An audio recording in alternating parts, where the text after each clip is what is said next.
깊이 있는 종목 상담 토마토 진단쇼 참여 방법을 알려드립니다. 첫 번째, 전화 참여. 02-325-8200번으로 전화하셔서 궁금하신 종목과 매수가, 비중을 말씀해주세요. 두 번째, 유튜브로도 실시간 참여가 가능합니다. 유튜브 검색창에 토마토 증권통을 입력하세요. 실시간 스트리밍으로 방송도 직접 보실 수 있고 종목 진단도 가능합니다. 이때 좋아요와 구독은 필수겠죠? 세 번째, 증권통 참여. 모바일 어플리케이션 증권통을 다운받아 증권통 TV에 들어가서 아자아자란에 글을 남겨주세요. 최고의 전문가들이 함께하는 토마토 진단쇼. 여러분의 많은 참여 바랍니다.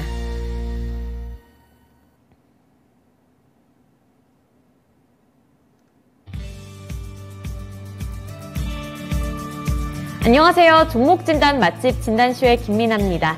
9월 FOMC 회의를 이제는 하루 앞두고 있습니다. 그만큼 이제 금리 인상 폭에 대한 관심도가 더 높아지고 있는데요. 지금 월가에서는 3연속 75bp 인상 가능성이 더 커지면서 거의 확실시되고 있는 분위기입니다. 패드워치 쪽에서는 75bp 인상 가능성을 80% 정도로 보고 있고요. 100bp 인상 가능성도 20% 정도 된다고 보고 있는 만큼 이번에도 금리가 큰 폭으로 올라갈 가능성이 더 높아지고 있는데요. 하지만 이러한 분위기 속에서도 오늘 같은 경우에는 양시장의 흐름이 그래도 양호한 편입니다. 우선 코스닥 시장 같은 경우에 1%대 상승세를 나타내고 있고요. 그리고 코스피 시장에서도 기관 쪽의 매수세가 큰 폭으로 나타나고 있고 또 프로그램형 매수세까지 나타나면서 0.4%대 상승률을 기록하고 있는 중입니다.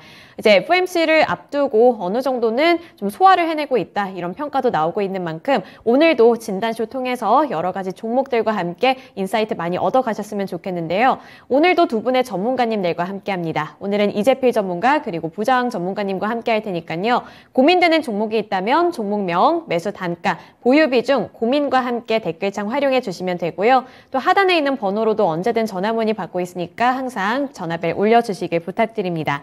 네, 그러면 본격적인 진단쇼 진행에 앞서서 오늘도 출석 체크하는 시간을 가져볼까 하는데요. 네, 오늘 한콩이님 오셨네요. 네, 안녕하세요. 황희성님도 오셨고요. 앞산솔님 반갑습니다.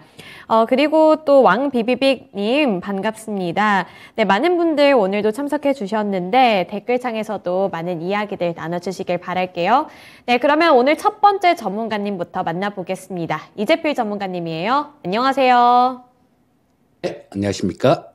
네, 오늘 시장에 그래도 섹터별로 호재 소식이 조금씩 나타나고 있는 것 같은데 그중에서도 오늘 국토부가 모빌리티 상용화 계획을 발표했다는 소식 때문에 뭐 자율주행 관련주들, UAM 관련주들 뭐 이런 쪽이 오르고 있는 것 같은데 갖고 계신 분들이 대응 전략을 어떻게 세워보는 게 좋을까요? 예, 뭐 관련되는 뉴스 때문에 이 자율주행이나 UAM 같은 경우는 조금 이렇게 좀 투기적으로 이렇게 움직일 때도 있는데요. 자, 뭐 오늘도 마찬가지로 관련주들이 좀 강한 그런 모습들이 나오고 있는데 모트렉스 같은 경우가 아침에 갭으로 좀 떠서 시작했죠. 한 11% 정도 떠서 시작해서 좀 밀리는 모습이 나왔습니다. 이 자율주행이나 UAM 같은 섹터들이 보통 움직임이 거의 이렇습니다. 어떤 재료가 좀 이렇게 나오면 그때 한번 반짝하고 좀 강하게 슈팅이 나왔다가 그러고 난 다음에 좀 이내 밀리는 경우가 되게 많아요. 이 이유는 뭐 그런 거죠. 아직까지 지금 저 내년이면 또 뭐 자율주행, 내년 후년이면 완전 자율주행을 볼 수 있을 거다 이렇게 얘기를 하는데 아직까지 그렇게 확 와 닿지가 않는다라는 겁니다. 그렇기 때문에 계속해서 이런 쪽의 섹터들 같은 경우는 이 강한 슈팅들 이런 것들이 단기적인 경우로 끝나는 경우가 굉장히 많았습니다. 이 뭐 대장주 역할을 하고 있는 모트렉스 같은 경우는 이때 6월 달에 굉장히 좀 투기적인 그런 모습도 나오긴 했는데요. 자, 이거는 무상증자 효과였다라고 보시면 될 거고요. 다음에 다른 종목들 몇 종목들 이렇게 살펴봐도 마찬가지입니다. 모트렉스도 마찬가지 지금 음선을 그리고 있는 상황이고요. 모바일 어플라이언스도 마찬가지죠. 아침에 시작할 때 한 9% 정도 급등해서 출발을 했습니다. 그리고 이 장중에 장 초반에 15%까지 급등했다가 지금은 올라온 거를 다 반납하는 그런 모습이에요. 그래서 이런 종목들 같은 경우는 이런 섹터에 있는 종목들 같은 경우는 재료가 나온 걸 보고 쫓아가면 늦습니다. 그래서 뭐 이 일종의 습관인데요. 이 뉴스를 보게 되면 이런 뉴스들을 보게 되면 막 바로 와 닿을 것 같고 뭐 바로 손에 잡힐 것 같고 그런 생각이 드는데 그런 모습이 좀처럼 잘 안 나옵니다. 그래서 이런 쪽 같은 경우는 뭐 다른 쪽들 테마 섹터들이 거의 실적이 이렇게 안 따라주는 테마 섹터들 이런 쪽은 대부분 그렇게 움직여요. 그래서 뉴스에 매수를 하면 늦습니다. 자, 차라리 이런 쪽들 같은 경우는 그냥 차분히 좀 보고 있다가 조용한 구간, 아무런 뉴스도 안 나오는 그런 구간에서 노려갖고 뉴스가 나올 때까지 기다렸다가 어떤 뉴스가 나오면 주식을 매도하고 나오는 전략이 가장 좋고요. 뭐 이런 쪽뿐만 아닙니다. 테마 쪽뿐만 아니라 어떤 종목이든 마찬가지예요. 지금 시장이 좀 좋을 때, 예를 들면 뭐 2020년도 시장 같은 경우, 그럴 때는 대충 뭐 좀 쫓아가도 시장 자체가 굉장히 좋은 장이기 때문에 물렸다가도 금방 회복이 되고 그런 경우가 대부분인데요. 지금 요즘 같은 경우는 한번 고점에서 잘못 물리면 굉장히 크게 고생을 하는 경우가 많습니다. 그래서 뭐 쫓아다니는 매매는 지금 절대로 하지 말아야 될 매매 중에 하나가 추격 매수 이런 부분들이고요. 자, 그래서 뭐 오늘 같은 경우도 마찬가지로 봅니다. 위에서 보시게 되면 좀 이렇게 매물들 이렇게 오늘 또 상당히 많이 실리는 그런 모습이죠. 자, 모바일 어플라이언스 같은 경우도 보시게 되면 거의 그런 모습이에요. 자, 뭐 습관이라고도 봐야 되겠죠. 자, 장중에 급등을 하면 윗꼬리를 안 단 적이 거의 없습니다. 제가 지금 계속 이렇게 표시를 해드리고 있는데요. 아마 이때마다 그런 모멘텀들이 쏟아져 나온 그런 시점일 겁니다. 그래서 잘못 쫓아다니다가는 좀 크게 손실을 보는 경향이 있으니까요. 좀 작게 좀 이게 안 움직일 때 그럴 때 좀 매수를 해서 저점에서 매수를 하려는 노력이 필요할 거고요. 그리고는 뉴스가 나올 때까지 미리 매수를 해서 기다리는 전략이 좋지. 이렇게 움직일 때 이렇게 쫓아가는 건 안 될 그럴 매매다라고 말씀드리고 싶습니다. 오늘 모빌리티 상용화 계획이 발표되면서 오늘 자율주행 관련주들, 뭐 UAM 관련주들이 많이 들썩이고 있는데 조금 아쉬운 점이 이미 보유하고 계신 분들한테는 좋겠지만 지금 새롭게 진입을 하는 건 약간의 무리가 되지 않을까 이런 코멘트를 주셨습니다. 아무래도 재료가 이미 다 오픈이 된 상태다 보니까 지금 노리는 것보다는 갖고 계신 분들이 대응을 잘 해봤으면 좋겠다는 생각이 드네요. 네, 그래서 이렇게 오늘 뜨고 있는 이 모빌리티 상용화 계획과 관련된 종목들에 대해서 전체적인 전략 포인트를 잡아드렸습니다.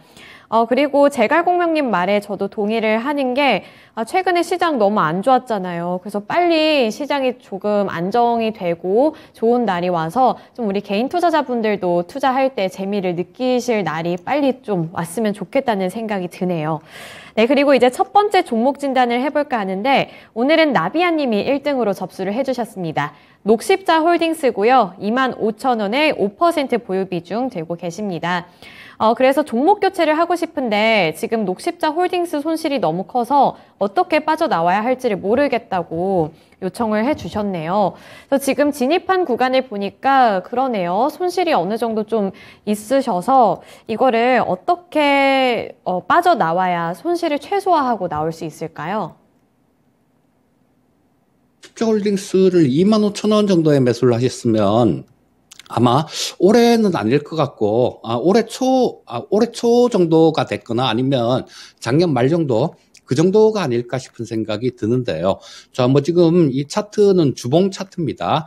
계속해서 좀 밀리는 모습들이 나오고 있죠. 보시게 되면 이렇게 좀 한 단계 기다가 빠지고 또 반등하는 듯 하다가 또 밀리고 계단식으로 계속 이렇게 빠지는 모습들이 나오고 있습니다. 자, 이런 부분들은 주가 자체는 어느 정도 어떤 한쪽 방향으로 움직이기 시작하면 그 어떤 뭐 특별한 그 움직이는 방향들 이런 것들을 반대 방향으로 바꿀 수 있는 그런 좀 큰 재료 같은 것들 이런 것들이 나오기 전에는 그 방향으로 좀 계속해서 움직이려는 그런 경향이 상당히 강합니다. 자, 이 녹십자 홀딩스가 대표적인 경우다라고 보시면 좋을 것 같고요. 자, 일단 이 녹십자 홀딩스 같은 경우는 녹십자 그룹의 지주회사 격이죠. 그런데 지금 미국 쪽에서도 뭐 코로나도 마찬가지고요. 뭐 팬데믹이 거의 종료를 선언하는 바이든 대통령이 그런 얘기도 했습니다. 그래서 이 제약 바이오 쪽 이런 쪽들 같은 경우는 조금 뭐 관심은 좀 떨어지는 그런 구간으로 들어갈 수 있다라는 생각이고요.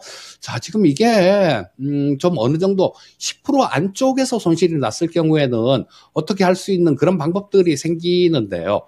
지금 뭐 하락폭이 너무 큽니다. 뭐 한 30% 이상 지금 손해를 보고 계신 그런 상태예요. 자, 뭐 그렇다면 일단 뭐 기술적 분석 뭐 이런 부분에 좀 의존을 할 수밖에 없습니다. 자, 주봉에서 봐서는 답이 좀 안 나오는 것 같고요. 월봉에서 살펴보도록 하겠습니다. 다행히 이 월봉 쪽에서 보게 되면 지금 여기 좀 바닥을 찍은 그런 구간들이 있죠. 코로나 팬데믹 이전에 2019년도에 한참 안 좋았을 때 그때 주가가 지금 정도 수준입니다. 이때는 코로나 팬데믹 때 그냥 쭉 밀렸을 때니까 요거 이 가격, 이 아래 구간, 뭐 이 구간은 조금 뭐 아니다라고 봐야 될 거고요. 지금 현재 가격대가 대충 뭐 2019년도에 저점을 찍었던 자리, 그 정도 구간 근처에 있는 그런 모습입니다. 자, 그렇다면, 지금 뭐 쫓아가서 팔기에는 손실도 좀 너무 크고요. 그리고 또, 이 월봉 차트상으로 봤을 때, 뭐 어느 정도 지금은 많이 빠졌기 때문에 기술적 반등 정도, 그 정도는 기대해보고 조금 기다려 볼 수 있는 그런 상태다라고 볼 수 있을 것 같고요. 일단 뭐 기술적 반등이라도 이렇게 좀 나오면 빠져나오는 전략이 좋겠다라는 생각인데, 자, 뭐 올해 들어서도 좀 상당히 하락폭이 큰 그런 모습인데요. 자, 2022년도 올해 같은 경우도 29,000원대부터 밀리기 시작했으니까 거의 반토막까지는 아니더라도 굉장히 큰 손실이 나고 있습니다. 자, 월봉상에서도 조금 이격이 이동평균선하고 가격 차이 떨어져 있는 거, 그 거리를 이격도라고 얘기를 하는데요.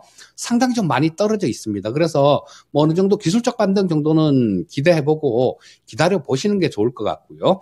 자, 그런데 지금 뭐 올라오는 구간이 있다고 하더라도 이쪽 일봉상에서 보시게 되면 이쪽에서는 상당히 좀 많이 오랜 동안 거래가 되면서 매물대가 상당히 많이 이렇게 쌓여 있는 그런 모습들이 나오고 있죠. 이 가격대는 2만 원 정도 근처 선입니다. 그래서 뭐 지금 현재 상태에서는 조금 기다려 보셨다가요. 종목 교체를 원하시면 2만 원 근처 정도, 그거보다 약간 아래 구간 정도가 될 것 같습니다. 그 정도 구간에서 일단 정리를 하시고 다른 종목으로 교체하는 전략을 말씀드리겠고요. 지금 현재 상태에서는 일단 보유 의견 말씀드리겠습니다. 네, 녹십자 홀딩스 일단은 지금 홀딩을 해보시면서 조금 더 기다려보자 이런 말씀 주셨습니다. 아까 어느 지점에서 이거를 정리하면 좋을지 여쭤봐 주셨는데 2만 원 근처 부근에서 한번 정리를 해보자. 그리고 그때 다른 종목을 노려보자 이런 코멘트 주셨으니까요. 잘 반영해 보시길 바랍니다. 네, 그리고 이제 두 번째 종목으로 바로 넘어가 볼 텐데요. 오늘은 시청자님과 전화통화 연결입니다. 지금 바로 연결해 볼게요. 네, 안녕하세요. 네, 안녕하세요. 네, 오늘 어떤 종목 궁금하실까요? JC케미칼. 네. 네, 1,500원에 100%. 100% 되게 많이 투자를 하셨는데 이게 언제쯤 진입하신 걸까요? 3개월 좀 넘었는 것 같아요. 네, 저점이다 싶어가지고 들어갔는데 네. 계속 빠지네요. 그러네요. 지금 손실이 좀 많이 있을 것 같은데 지금 가장 궁금하신 부분이 뭘까요? 지금 여기서 매도를 해야 될지 아니면 기다려야 될지 그게 궁금해서요. 아, 네, 알겠습니다. 그러면 매도 타이밍 또는 계속 들고 가면 오를 수 있을지 이 두 가지 부분 물어볼게요. 네, 전문가님, 이 JC케미칼 10,000원 초반 부근에 진입을 하셨는데 한 3, 4개월 전이면 예전에 무슨 파미오 관련해서 좀 탄력을 받았었던 종목이라고 기억을 하고 있거든요. 네, 물론 그때는 이제 단기적인 모멘텀이라고 해도 최근에는 뭐 이번에 정부 쪽에서 바이오 에탄올 뭐 이렇게 바이오 연료 쪽으로 눈을 돌린다 해서 이 종목도 같이 그 섹터에 들어가는 것 같은데 그거에 비해서 주가 흐름이 너무 미미해요. 그래서 이게 왜 그런지도 좀 궁금하고 만약에 가망이 없으면 지금 손절하는 게 나을지 대응 전략을 잡아주셨으면 좋겠어요. 네, 이 JC케미칼은 우크라이나 전쟁 터지고 제가 야간 저녁 방송에서 3월달 정도에 좀 추천을 드렸던 종목인데요. 그때가 9,000원대 정도였었는데 그러고 난 다음에 뭐 그렇게 길지 않은 시간에 16,750원까지 갔었죠. 굉장히 큰 수익이 났던 그런 종목 중에 하나인데 이게 들어가는 타이밍이에요. 어떤 종목이든지 간에 보면 뭐 똑같은 삼성전자라고 하더라도 어떤 분들은 수익이 나고 어떤 분들은 좀 손해가 나는 그런 경우인데요. 자, 이게 주식은 신선한 재료를 좋아합니다. 자, 여기서 우크라이나 관련해 갖고 전쟁 나고 인도네시아에서 파묘를 수출을 금지를 하겠다. 뭐 이런 얘기가 막 나오면서 이 한번 큰 시세를 한번 줬던 종목이기 때문에 그다음에 우리 시청자님께서는 아마 거기서 16,750원 찍고 좀 내려오니까 10,000원대 근처에서 매수를 하신 것 같은데요. 그러고 난 다음에는 모멘텀 자체가 좀 사라졌죠. 근데 뭐 아까 앵커님 말씀해 주신 대로 모멘텀은 존재하고 있습니다. 이 바이오 연료 같은 경우는 좀 계속해서도 앞으로 친환경이 대세기 때문에 이런 부분들은 계속해서 조금 정부에서도 이 캐파를 넓혀갈 수밖에 없는 그런 쪽이에요. 자, 그래서 뭐 이 JC케미칼은 그 바이오 디젤이나 바이오 중유 같은 것들 이런 것들을 파묘를 원료로 해서 그런 걸 만들어서 정유사나 발전사 같은데 이런 데다 공급하는 그런 기업입니다. 그리고 보르네오 섬에 지금 뭐 여의도 면적의 약 33배 정도 되는 10,000헥타르 규모 정도 그 정도 땅을 좀 보유하고 있고 파묘 농장도 좀 보유를 하고 있습니다. 거기에 뭐 파묘 공장도 준공한 이력이 있고 그래 실제로 이 친환경 관련되는 그런 부분들은 존재하는 기업이다라고 보시면 될 것 같고요. 일단 뭐 실적 부분들은 2분기까지는 굉장히 좋아졌습니다. 1분기에 영업이익 기준으로 한 47억 정도 영업이익이 흑자가 났고요. 2분기에 217억 정도가 영업이익이 흑자가 났습니다. 그런데 시가총액이 1,700억 정도 되는 그런 기업이니까 이 실적에 비해서도 굉장히 싼 그런 기업이기도 합니다. 뭐 이게 연결 기준이고 별도 기준으로 보더라도 지금 2분기까지 한 200억 정도 그 정도는 영업이익 기준 흑자가 나 있는 상태이기 때문에 현재 상태는 저평가 영역에는 들어와 있는 그런 기업이다라는 생각이고요. 다만 약간 좀 아쉬운 게 이쪽에서 뭐 한 시청자님 매수하신 가격대가 아무래도 많이 빠졌기 때문에 조금 한번 이렇게 찔러볼 수 있는 그런 가격대인 건 맞았어요. 하지만 우리 시청자님께서 약간 좀 못하신 아쉬운 부분이 비중을 100%나 다 실으셨는데 이거를 비중도 안 줄이고 빠지는 동안 비중도 안 줄이고 그렇게 하셨다는 거 이런 부분들은 앞으로 매매를 하실 때도 조금 좀 신경을 쓰시는 게 좋을 것 같고요. 자, 비중 100%는 실어서는 안 되는 그런 비중이고요. 또 비중 100%가 아니라고 하더라도 이 손실을 끝내는 거는 일단 뭐 한 10% 정도 선에서는 무조건 끊고 난 다음에 그 종목을 다시 재매수를 하는 한이 있더라도 일단 끊고 보는 게 좋습니다. 그래서 다음번부터는 매매하실 때 조금 이 손절선이라든가 이런 부분들도 좀 정해놓고 하시는 게 좋을 것 같고요. 자, 지금 현재 상태에서는 주가가 좀 많이 빠졌습니다. 주가가 많이 빠진 상태고 또 아까 말씀드렸던 뭐 파묘 관련된 뭐 그런 모멘텀도 있고 정부 정책 모멘텀도 있는 종목이 있기 때문에 물론 실적에 비해서 주가도 싼 상태고요. 그렇기 때문에 지금 현재 상태에서는 뭐 굳이 정리하실 필요는 없다라는 생각이고요. 다만 이쪽에서 보시게 되면 올라오는 반등이 나오는 과정에서 자, 이쪽 우리 시청자님 매수하신 가격대, 이 가격대에서는 매물대가 상당히 많이 쌓여있는 그런 모습입니다. 그래서 일단 지금 뭐 현재 상태에서는 보유 의견 말씀드리겠고요. 자, 지금 여기서 지나가는 자리를 한번 보면 지금 122평선하고 242평선이 조금 겹쳐있는 그런 모습인데요. 그 자리가 9,000원 약간 넘는 수준입니다. 그래서 뭐 이 수준까지 좀 반등이 나오면요. 지금 100% 다 들고 계시는 거는 안 될 일이고요. 한 70% 정도는 일단 이 가격에서 아쉽더라도 정리하시고 또 다른 데서 수익을 내실 생각을 하시면 되는 거니까요. 나머지 한 30% 정도만 좀 이렇게 길게 들고 가는 전략을 드리겠고 9,000원 약간 넘는 수준에서는 70%는 정리하고 다른 종목에서 만회하는 전략을 말씀드리겠습니다. 네. JC케미칼 1,500원 부근에 진입하셨는데 지금 보유 비중이 너무 높으시잖아요. 그래서 9,000원 부근에서 어느 정도 정리하시고 일부만 보유를 해보시면서 대응 전략 세워보셔야 될 것 같아요. 네, 고맙습니다. 네, JC케미칼 관련해서 진단해 드렸습니다. 100% 보유 비중이나 들고 계시는데 아무래도 그때 이제 파뮤 전문가님이 말씀해 주셨던 것처럼 그 부분을 보고 진입을 하신 거 아닐까 이런 생각이 드네요. 그래서 그래도 모멘텀이 아예 없는 건 아니니까 나머지 좀 정리하고 남은 보유 비중 들고서 이 종목 통해서 더 많은 수익 챙겨 가셨으면 좋겠습니다. 네, 그리고 이제 다음 종목 넘어가 볼 텐데요. 제니님이 보내주신 동양 파일입니다. 손실이 많이 났는데 손절을 해야 할지 홀딩을 해야 할지 대응 전략 부탁드립니다. 이렇게 말씀을 해주셨는데요. 동양 파일 좀 고가에 진입을 하신 것 같고요. 그 다음부터는 저기 윗골이 길게 달고 있을 때 말고는 딱히 시세가 터진 적이 많이 없는 것 같아서 이 종목을 어떻게 해야 될지 대응 전략을 잡아주셨으면 좋겠는데요. 일단은 이 크기도 너무 작은 종목이고 해서 동양 파일 좀 잡기가 어려울 것 같아요. 그리고 금리 영향도 많이 받을 것 같고 어떻게 해볼까요? 자, 이 동양 파일은 콘크리트 파일을 만드는 그런 업체인데요. 자, 이 콘크리트 파일 같은 경우는 동양 파일하고 3일 CNS하고 IS 동서 이 세 개의 업체가 한 40% 정도를 점유하고 있는 과점 형태죠. 자, 이런 형태로 영업을 하고 있는 그런 일을 하고 있는 기업입니다. 자, 이게 건축물의 지반을 좀 강화를 하기 위해서 저 콘크리트 파일 같은 경우는 좀 필수적인 그런 소재이기도 한데요. 뭐 지금 우리 현 정부에서 가장 좀 강하게 이렇게 공약을 한 게 주택 250만 호 건설에 대한 그런 부분들이 있습니다. 자, 그런데 뭐 그런 부분들 같은 경우는 5년 동안 순차적으로 이렇게 5년 동안 한다 그랬으니까 뭐 한 해에 한 50만 채 정도 이 정도 착공에 들어가겠죠.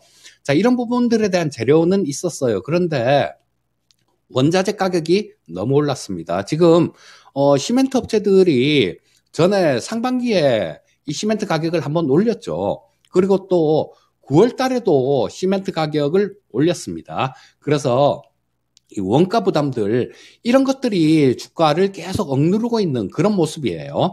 자, 그리고 이 시멘트를 만드는데 굉장히 큰 비중을 차지하는 원재료는 석탄입니다. 그래서 국제 원자재 가격들, 석탄 가격들 이런 것들이 조금 진정이 돼줘야 되는데 이런 부분들은 우크라이나 전쟁하고도 좀 관련이 있다라고 보셔야 되겠죠.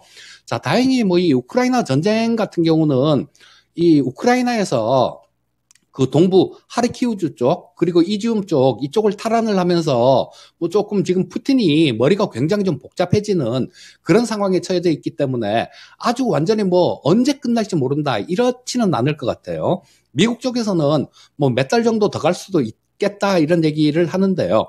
자, 이런 부분들 그래봤자 몇 달 정도가 될 테니까 그리고 내년 정도 상반기 안에는 전쟁이 좀 우크라이나의 승리로 전쟁이 끝난다라고 저는 생각을 하고 있는데요. 물론 그 뒤에도 상황은 조금 봐야 되겠지만요.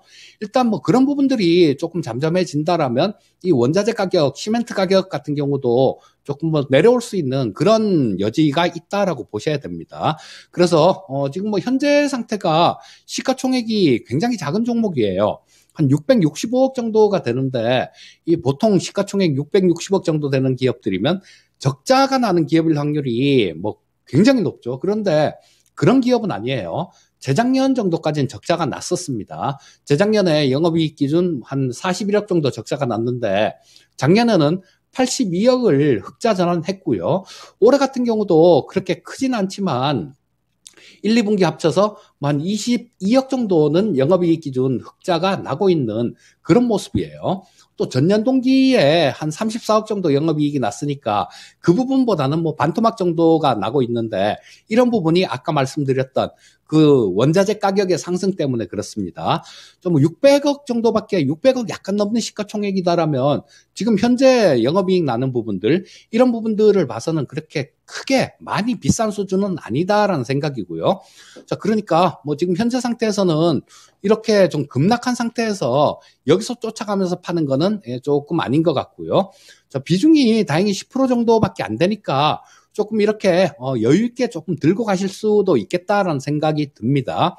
자, 현재 상태에서는 일단 보유 의견 좀 말씀드리겠고요. 아무래도 내년 정도가 되게 되면 이 원자재 가격이 좀 떨어질 수 있는 그런 요인이 있다라고 보니까 일단 뭐 한 내년 초중순 정도 그때쯤 돼서 보시면 아마 지금보다는 주가가 많이 올라 있을 것 같으니까요. 일단 현재 상태에서는 보유 의견 말씀드리겠습니다. 네, 동양파일 관련해서는 보유 의견 주셨네요. 이 시멘트 관련주로 분류가 되고 있는데 그렇게 되면 아무래도 이 원자재 가격에 영향을 많이 받잖아요. 근데 최근에 뭐 글로벌적으로 인플레이션이 너무 높기도 하고 그에 따라서 원자재 가격이 많이 오르다 보니까 이 원자재를 사용해야 하는 기업들이 안고 있는 부담감도 정말 많이 큰 것 같습니다. 네, 그렇게 된다면 지금 상황에서는 어쩔 수 없이 좀 녹록지 못한 상황이고요.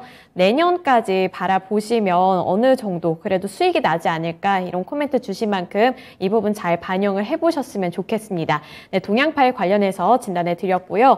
또 좀 인플레이션이 어느 정도 낮아지면서 원자재 가격 또한 어느 정도 안정이 됐으면 좋겠다는 생각까지 드네요. 네, 그리고 이제 다음 종목은 바로 넘어가 볼 텐데 시청자님과 전화통화 연결입니다. 지금 바로 연결해 볼게요. 네, 안녕하세요. 네, 안녕하세요. 네, 오늘 어떤 종목 들고 오셨어요? 네, 인바이어요. 네, 인바이오 보유 비중이랑 매수 단가도 알려주세요. 11,600원이 20%예요. 11,600원이면 들고 계신 지 좀 많이 되신 것 같아요. 네. 금액이 커서 손절도 못하고 추가도 못하고 이래 있습니다. 네, 지금 손실이 많이 나셨을 것 같은데 그때 이제 스마트팜 관련해서 들어가신 걸까요? 네. 그러면 지금 시점에서 가장 궁금하신 부분이 어떤 걸까요? 예, 이게 지금 금액이 커서 추가도 못하고 네. 얼마나 좀 이렇게 장기간 기다리면 내 매수가가 올지 아니면 얼마쯤에 손절을 해야 되는 건지. 네, 그러면 원금 회복 가능한지 그리고 손절가 이 두 가지 부분 물어보도록 하겠습니다. 전문가님, 인바이오 되게 고가에 진입을 하셨고요. 그리고 들고 계신 기간도 상당한 것 같아 보여요. 그리고 20%면 그렇게 적은 비중도 아니고 손실이 너무 많이 나서 시청자님 말씀처럼 손절도 못할 만한 구간이긴 해 보이거든요. 그래서 이거를 투자 전략 포인트가 있다면 잡아주셨으면 좋겠고 원금 회복 가능한지 그리고 손절을 해야 한다면 손절가까지 함께 잡아주셨으면 좋겠어요. 네, 이 인바이오 같은 경우는 일단 우리 시청자님께서 신규로 상장된 게 이게 2020년도 11월 달에 신규로 상장이 됐습니다. 자, 그런데 이 신규 상장 종목들 같은 경우는 정말로 매매하실 때 주의를 하셔야 됩니다. 들어가실 때 미리 1년 안 된 종목군들 이런 것들은 들어가실 때 미리 손절가를 정해 놓고 들어가셔야지. 안 그러면 뭐 이렇게 지금 저도 마음이 좀 안 됐는데요. 반토막도 더 난 상태죠. 이렇게 움직이는 종목군들이 뭐 상당히 좀 많이 자주 발견되는 그런 쪽이 신규 상장 종목입니다. 자, 12,500원 정도시면 아마 이때 2021년도 정도에 들어가신 게 아닌가 싶은 생각이 들어요. 자, 그래서 지금 이쪽 같은 경우는 모멘텀은 조금 있다라고 보셔야 되겠죠. 왜냐하면 뭐 지금 기후변화 같은 것들 뭐 이런 부분들도 계속해서 좀 악화돼가는 그런 모습이고요. 또 이 러시아 관련해 갖고 이 우크라이나 전쟁 관련해 갖고 지금 푸틴이 조금 궁지에 몰려 있는 상태입니다. 그렇기 때문에 뭐 또 우크라이나 곡물 수출 제한 뭐 이런 카드를 들고 나올 수도 있어요. 하지만 뭐 이런 부분들이 우리 시청자님 매수하신 가격 그 정도 가격까지 올라올 수 있는 그런 재료는 되기가 조금 어려울 겁니다. 만약에 뭐 이게 좀 그렇게 해서 올라올 재료 같았으면 이때 올해 초에 한참 시끄러웠었죠. 그때 좀 이렇게 올라왔을 겁니다. 뭐 지금 현재 상태에서는 우리 시청자님 매수하신 가격대까지 기다리기는 조금 무리가 있겠다라는 생각이고요. 다만 뭐 각국에서 우리나라도 마찬가지죠. 이 식량이라는 게 주권에 해당되는 그런 부분들이기 때문에 우리나라 저희 농산물 쌀은 남아도는데요. 전체 농산물 자급률이 20% 정도밖에 안 됩니다. 그래서 우리나라도 뭐 이런 쪽으로 조금 농업적을 육성할 수밖에 없을 거예요. 자, 그런 정책 부분들 뭐 이런 것들이 감안되게 이 주가에 반영되기에는 상당히 오랜 시간이 걸릴 겁니다. 그래서 지금 뭐 현재 상태에서는 너무 낙폭이 큰 상태이기 때문에 반토막 이상 난 상태이기 때문에 뭐 어떻게 좀 손절을 치라 이런 조언은 드릴 수가 없을 것 같고요.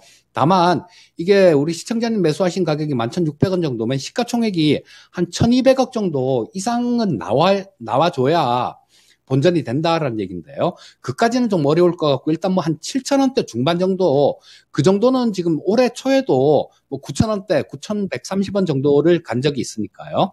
한 7,000원대 중반 정도까지는 일단 반등을 조금 기다려 보시는 게 좋을 것 같고요.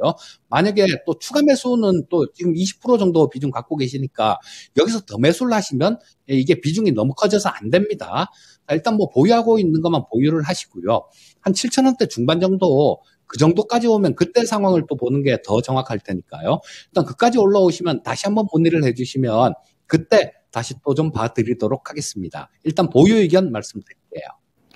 네, 시청자님 인바이오 관련해서 이제 손실이 너무 많아서 많이 속상하실 것 같은데 우선 지금은 어떤 대응 전략을 하는 것보다 일단 보유를 해보면서 기다려보자 이런 말씀 주셨네요. 네, 감사합니다. 수고하세요. 네, 힘내세요. 네. 네, 이렇게 인바이오 관련해서 진단을 해드렸습니다. 이게 손실이 참 많이 크면 정말 손절하기도 어렵고 손절을 하고 싶어도 하지 못하는 상황이 오는데요. 그럴 때는 정말 답답할 것 같습니다. 그럴 때 이제 진단실 오셔서 함께 진단해 보면서 어떻게 하면 손실을 조금 더 줄여볼 수 있을까 함께 고민해 드릴 테니까요. 고민되는 종목이 있다면 댓글창에 남겨주시길 부탁드릴게요. 네, 오늘 이재필 전문가님과는 여기까지 진단해 보겠습니다. 전문가님 오늘 말씀 고맙습니다. 예, 감사합니다. 네, 오늘도 4가지 종목 함께 진단을 해드렸는데요. 시장 상황이 나아지기 위해서는 결국에는 이제 국제 경제가 좀 함께 나아져야 할 것 같은데 일단은 9월에 FOMC가 예정이 되어 있고 여기서 아까 말씀드렸다시피 금리 인상이 큰 폭으로 나타나게 되면 또 그에 따라서 시장이 어떻게 될지 좀 지켜봐야겠죠. 그래서 이런 금리 인상이 꼭 효과가 있었으면 좋겠다는 생각을 하면서 이제 두 번째 전문가님 만나보도록 하겠습니다. 네, 오늘 두 번째 전문가님은 부자왕 전문가님이에요. 안녕하세요. 네, 반갑습니다. 부자왕입니다. 네, 오늘은 시장이 그래도 FOMC 하루 앞두고 나쁘지는 않은 흐름을 나타내고 있는데 이제 그중에서 오늘 첫 번째로 진단해 볼 종목이 이수페타시스입니다. 황희성 님이 보내주신 종목이고요. 6,500원에 7% 보유 비중 들고 계십니다. 그래서 향후 어떻게 대응하는 게 좋을까요? 이렇게 질문을 해주셨는데 이수페타시스 5G 관련주로 제가 알고 있는데 5G 관련주들은 듣기만 해도 좀 답답한 종목인 것 같아요. 그리고 최근에 그래도 올해 들어서 진입을 하신 것 같은데 왜 진입을 하셨을까? 이 부분도 좀 궁금하기도 하고 그래서 황희성님 이거 종목을 어떻게 대처해보는 게 좋을까요? 네, 이수페타시스는 PCB 쪽이죠. 인쇄 회로기판이 PCB인데 PCB의 대장주라고 하는 것들은 주로 많이 올랐어요. 대표적으로 부자왕이 추천드렸던 미래나노텍도 대표 종목이고 거기에 이제 속해 있다고 할 수는 없는데, 뭐 잘 아시겠지만, 뉴프렉스.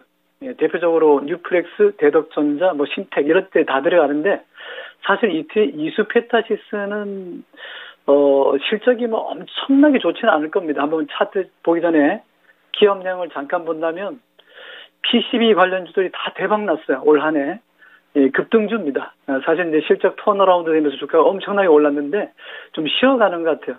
이분이 6,500원에 산 거는 언제 산지 제가 잘 모르겠는데 7% 찔러봤다는 얘기는 10% 저는 이렇게 생각합니다. 3%, 5% 이렇게 찔러보고 매매하는 스타일은 예를 들어서 1억을 가지고 매매하는데 30만 원, 300만 원 이렇게 찔러보고 매매하는 것은 자신이 없는 거죠. 예, 한번 들어가 봤다가 맛이 좋으면 더 먹겠다는 과일 따먹는 거하고 똑같아요. 맛있는 수익은 우리 이토마토 전문인데 사실 이수페타시스는 이수화학 잘 알잖아요. 그죠? 예, 이수화학 그 계열이거든요. 근데 재무제표는 아주 부진하다가 좀 좋아지는 모습을 보여준 것 같아요. 여기 보시면은 시뻘겋게 나왔다는 얘기는 단기순 손실. 영업이익에서 마이너스 나왔다는 240억 나온 것은 적자가 났다는 얘기잖아요. 그러니까 이 재무제표를 보면은 2019년, 2020년, 예, 지난해에도 단기순 손실이 36억 발생했고요. 4,600억 매출 올렸는데 영업이익 469억이네. 대충 한 10% 정도밖에 안 나올 겁니다. 영업이익이. 근데 주가는 한 해 동안에 몇 년 동안 부진했던 것을 다 올려버렸어요. 월봉 한번 차트 보시면은 이게 2021년도에 4,000원 밑에서 놀던 종목이 8,000원 넘어갔었으니까 더블 나왔잖아요. 네, 그죠? 네, 더블 먹기가 쉽나요? 네, 말로는 뭐 더블 그랬는데 더블 먹기 엄청 어려워요. 더블 먹고 나서 절반을 돌려주면은 그다음부터는 50%가 아니라 빠지는 건 50%지만 오를 때는 100%씩 올라가야 된다는 거 명심하시고요. 이 종목은 이제 6,000원에 샀으니까 이분은 좀 매매가 잘못된 거예요. 떨어지는 걸 샀지 올라가는 거 산 것 같지는 않습니다. 이 종목은 2021년도 4,000원, 5,000원에서 엄청나게 올랐다가 지금은 내리막길이에요. 내리막길. 삼성전자도 똑같잖아요. 뭐 대한민국 최고의 기업이고 주가도 뭐 액면 분할했지만 50분의 1로 감자했고 자본이 늘고 줄고가 아니라 액면을 분할했기 때문에 주식수가 확 늘어나는 겁니다. 착시효과 생길 텐데 그거를 노린 겁니다. 회사가. 먹을 건 없어요. 이 종목도 바로 그런 측면에서 보면은 주가가 이미 정점 우리 피카 얘기 많이 하는데 정점을 밟고 내려오는 중이에요. 지금 보면은 온통 뭐 여기 위에 화살표 방향이 뭐 내리막입니다. 파세요잖아요. 지금도 파세요지 사는 거 아닙니다. 예, 지금 한 500원 정도 물 먹었을 때 파는 게 좋지 좀 더 빠져가지고 10% 빠지고 20% 빠지면 한 달, 두 달, 석 달 하다 보면 3년씩 가요.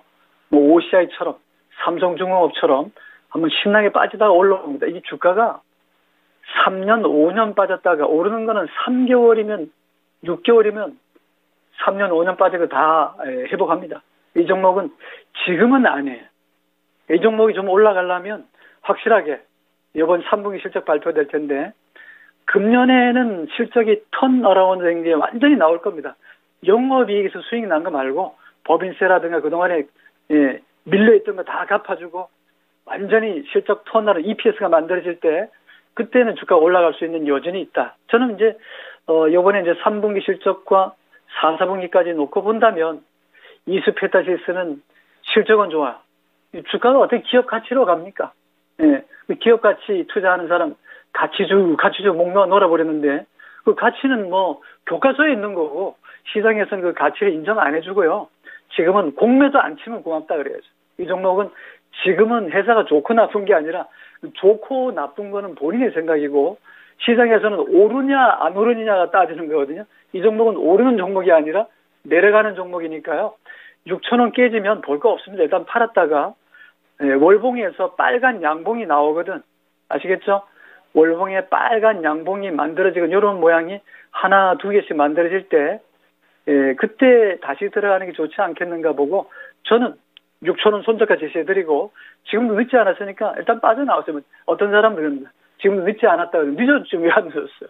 네, 빠른 것도 아니지만 늦지 않았으면 늦은 거죠. 그래서 이 종목은 지금 살아난 게 아니라 빨리 파세요라는 신호가 들어왔기 때문에 저는 뭐 같이 당연히 재무제표 보면 좋아요. 재무제표가 보정수표는 아니잖아요.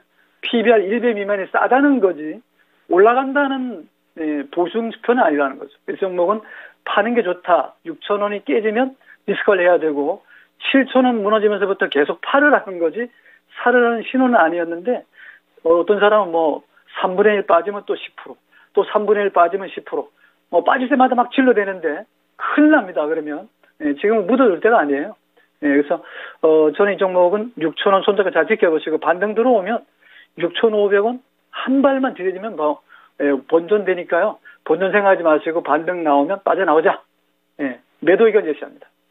네, 황희성님, 이수페타시스는 정리를 해보셔야 될 것 같네요. 그래서 6,000원 구간에서 손절 라인 잡아주셨으니까 손절 타이밍을 잘 잡으셔서 손실 최대한 줄이시고 나오시기를 바랍니다. 이게 이수페타시스가 뭐 3분기 실적이나 이런 것들은 좋을 거고 기업 가치 측면에서 봤을 때는 상당히 메리트를 갖고 있는 종목처럼 보이는데요.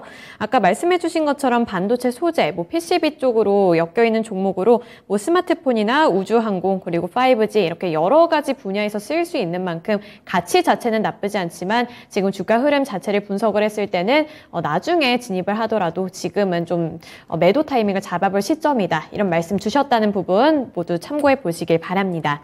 네, 이제 다음 종목으로 넘어가 볼 텐데요. 네, 다음 종목은 시청자님과 전화통화 연결입니다. 네, 지금 바로 연결해 보겠습니다. 네, 안녕하세요. 여보세요? 네, 안녕하세요. 아유, 안녕하세요. 네, 오늘 어떤 종목이 궁금하세요? 네. S퓨얼셀.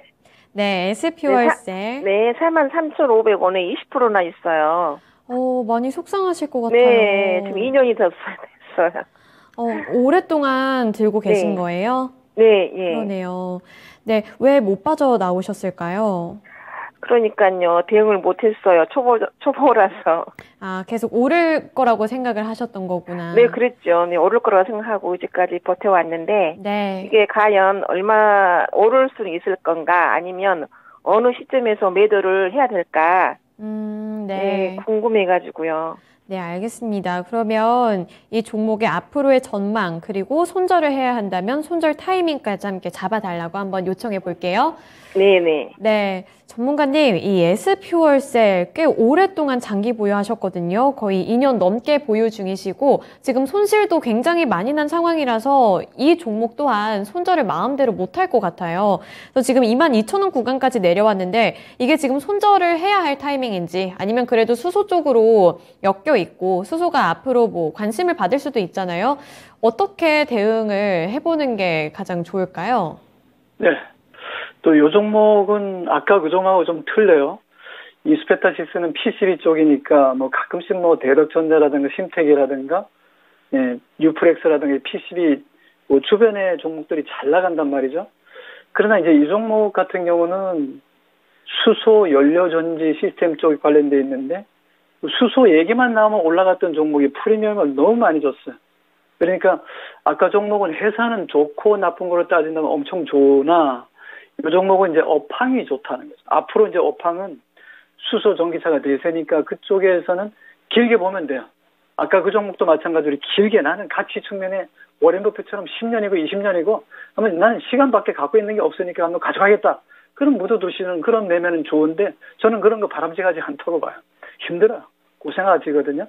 이 종목도 이제 그런 걸로 본다면 2018년, 19년도에 상장하고 나서 한번 빠지면 1년씩 가요. 이 종목 주특기가 1년씩 빠지면 2년씩 빠집니다. 한번 1년 빠지고 반등 들어오면 더블 거의 뭐 2배 수익씩 막 나는 그런 종목이긴 한데 문제는 지금 올라가는 게 아니잖아요. 수소 전기차 들으면 대단히 좋다. 업황 상당히 긍정적이다. 이런 얘기 많이 하거든요. 또 실제로 프리미엄 많이 줬어요. 근데 지금은 엄청 짜요. 왜냐하면 금리가 올라가다 보니까 웬만한 좋은 얘기 나와도 프리미엄 안 줍니다. 우리 뭐 보통 보면 멀티플 얘기 많이 하잖아요. 전문가도 나와서 뭐 적정가가 어쩌고 얘기하는데 그 적정가라는 거는 시장에서 대충 말하자면 값을 얼마나 쳐준다는 퍼라는 의미인데 PER이 무슨 보증수표는 아니에요. PER 몇 배. 어떤 놈은 100배 가는 놈, 200배 가는 놈도 있고 어떤 놈은 10배도 안 가고 5배도 안 쳐주거든요. 그러니까 그런 거 너무 믿지 말고 어느 순간에는 프리미엄을 많이 주다가 지금은 짜졌어요. 엄청 짜졌다는 얘기는 부동산도 그렇잖아요. 막 금매 아니면 안 사고 막 지금 팔자는 사람밖에 없단 말이죠.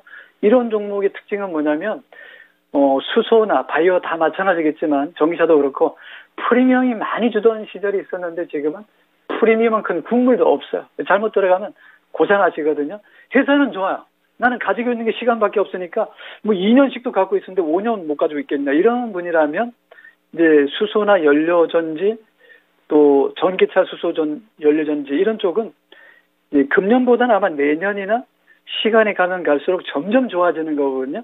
그런 부분에서 이분이 아까 부분하고 틀립니다. 아까는 조그맣게 7% 한번 찔러보고 많이 빠졌으니까 샀다는 분이고 이분은 원래 성향이 장기 투자인데 4만 원에서 5만 원 가는 때 아마 그거는 내 성에 안 차니까 안 파는 것 같아요. 그죠? 43,500원을 샀는데 5만 원 넘어갈 때 조금 더 먹을 수 있을 거야 했는데 지금 2년 차거든요. 그래서 횟수로는 지금 벌써 3년 돼가겠지만 제가 보는 것은 일단 빠질 만큼은 많이 빠졌다. 이 회사 주로 지금 하고 있는 게 발전용 연료전자.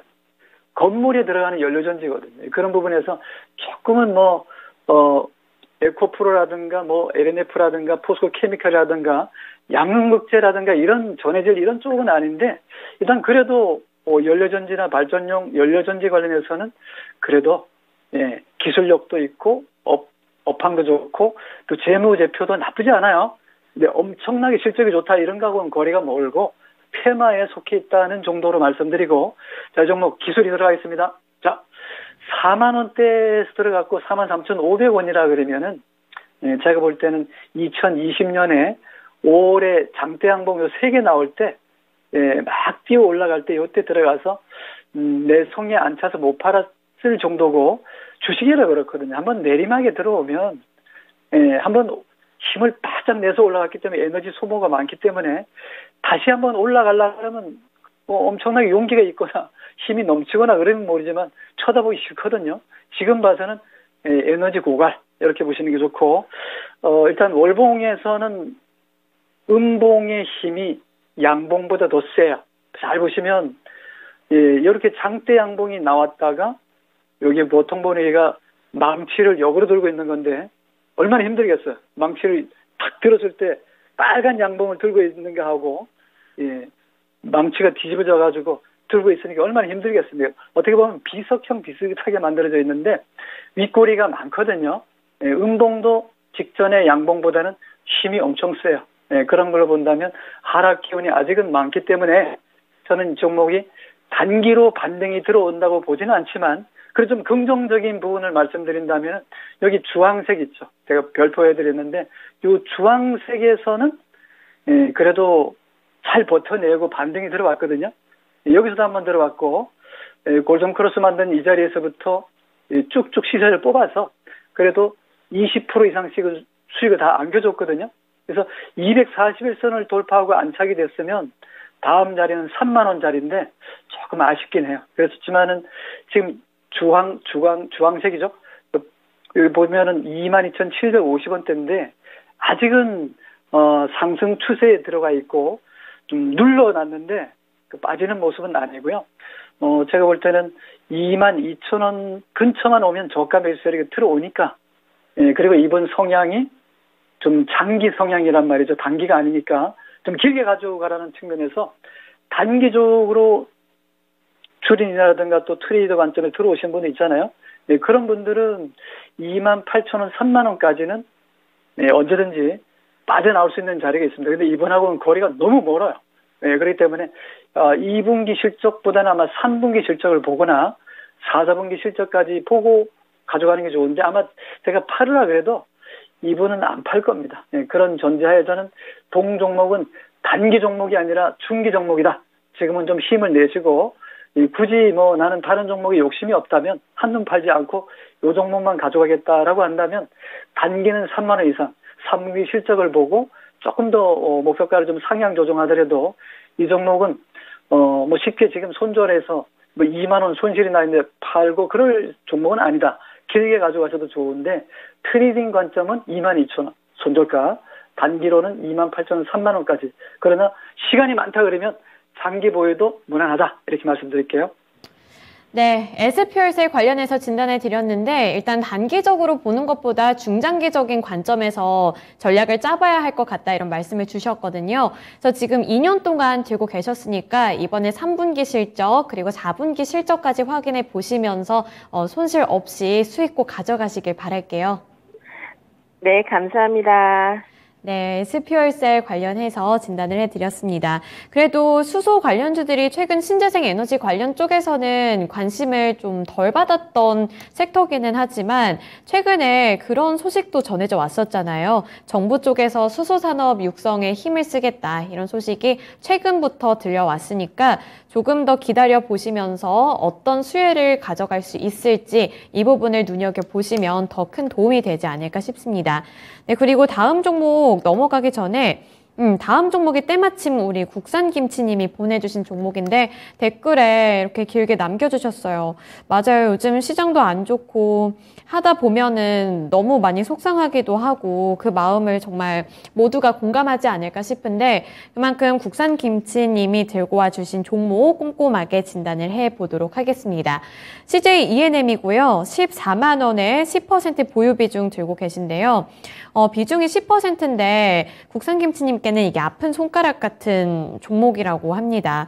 그래서 이 CJ ENM이 한 몇 달 전에 그 물적 분할과 관련해서 한 번 더 언급을 하고 그때부터 주가가 정말 급락을 했던 걸로 제가 기억을 하는데 그 다음부터 올라올 생각을 안 하는 것 같아서 너무 답답할 것 같아요. 그래서 CJ ENM을 어떻게 대응해 보는 게 좋을까요? 네, CJ ENM. 아무래도 이제 종합 미디어 커머스 쪽이니까요.